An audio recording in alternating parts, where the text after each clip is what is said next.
Welcome to Rambam in Depth. Today we'll be discussing the Rambam Hilchos Kelim, Perik Yud Halacha Yud Aleph.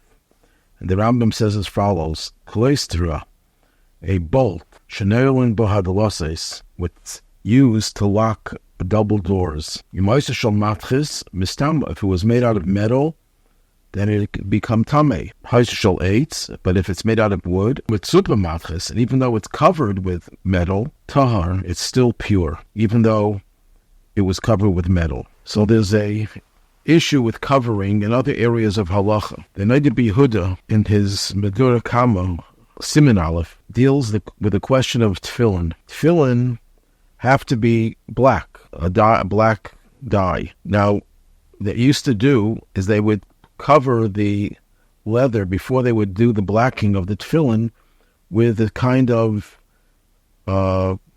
tit, a kind of coating, and on that they would paint the tefillin black, and that helped the dye to be absorbed. So the question was, were these tefillin kosher? The person who wrote to the Rabbi Yehuda claimed that this was not kosher. On one hand, you could say that the cover is a separate thing, and therefore it's like you have something else on the tefillin besides the tefillin itself.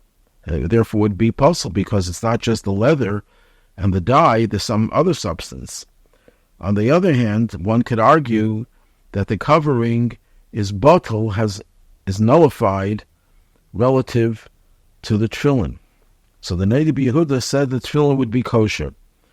And his argument was, since the whole purpose of the cover was not independent, you don't need the cover of this substance that was used to make the dye absorbed. It's in order to make the tefillin black. So it's bitul to the dye.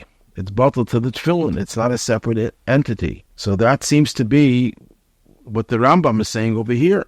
He's saying over here that if the thing was made out of wood, which would not become tamei, and was covered with metal, which would become tamei, in this case it's still tar. Why? Because the metal is bitul to the wood. Now we find an opposite halacha. Later on in Hilchos Kelim, there's a halacha.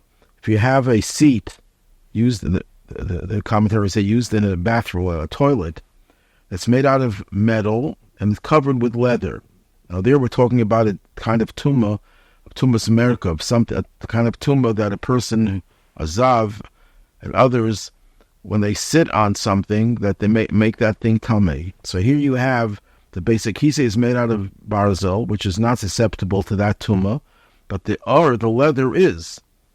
So the halacha is that it's tamei, even though it's only only the leather is tamei, and the leather here is a cover.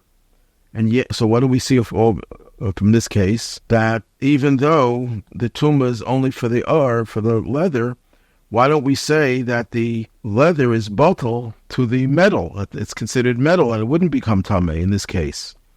So the Mishnah Achreina, one of the commentators on the Mishnayos in Perik Chabei, says there's a difference. The toilet seat is made out of metal. It's not easy to sit on it on its own unless you cover it with leather to soften it. So then the leather has importance because it's used to soften the seat. It has its own identity, and therefore it's not bitul to the seat. It's independent, and therefore it's tamei. If it would be bitul to the metal, it wouldn't be tamei. On the other hand, the covering of the metal of a vessel that's made out of wood doesn't serve any other purpose. It's only for beauty. It doesn't have any status of its own. No one's going to sit on. No one cares about the metal. It's only a matter of beauty. Therefore, it's tafel. It's secondary and nullified to the vessel. And if the vessel is made out of wood and it's not tamei, then the metal would not be tamei either.